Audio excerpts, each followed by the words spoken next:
Hey folks, Lachlan here again, and I'm speaking to you as always from just outside Durban, South Africa.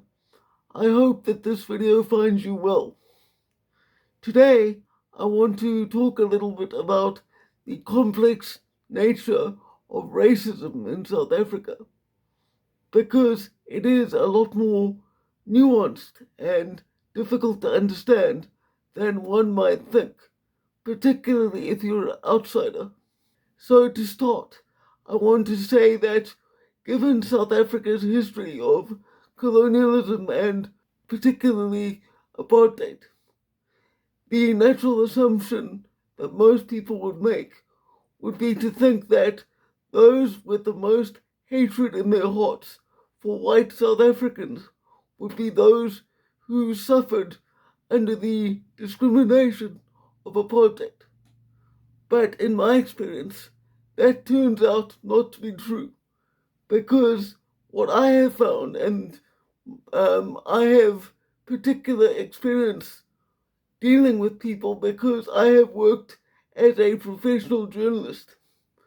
So, what I found is that those who actually suffered under the racial discrimination of apartheid and had to watch their families be denied opportunities and resources based on the color of their skin. Generally speaking, those people aren't the angry ones. It's a strange thing to say, but the angriest people in this country and the most radical racists tend to be those who weren't even alive to experience the crime of apartheid for what it was. All they know is what they've been told by politicians and what they've been promised that they will get if they commit violence or start a revolution. I think that the main reason why black people who actually suffered under apartheid don't tend to be aggressive, hostile, or viciously racist is that although apartheid was a terrible system which led to the suffering of thousands of people, completely unjustified, by the way, I am not defending what was done under apartheid. But the fact is that under apartheid, even with all of the oppression that took place, South Africa was a more safe and stable society. And I think that a lot of black people who lived in that time realized that. Because despite the narrative that you will sometimes see um, spoken of in South Africa, implying that all black people are vengeful and simply want revenge, it's not true. The majority of black people in South Africa are rational, reasonable, and logical. I know this because if they weren't, I would already be dead. But here I sit talking to you right now. I think that most black people who did live under apartheid saw how that, generally speaking, even though they were oppressed on the basis of their race, the society was more stable. There were more jobs. Um, what else? They had more um, ability to study to become skilled tradesmen. Food was better subsidized.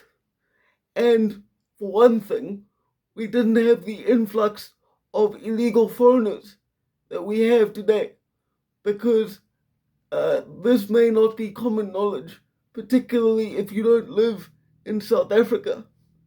But right now, we have millions of illegal foreigners from other countries, specifically neighboring African countries like Zimbabwe, Zambia, Nigeria, and the Congo. And many of them, as I say, are here illegally and nonetheless benefit from the state uh, grants that are supposed to be reserved for South African citizens. So that is another element of social difficulty that exists today that did not exist under apartheid. And once again, I must be clear that I am not calling in any way for a return to the oppression of apartheid.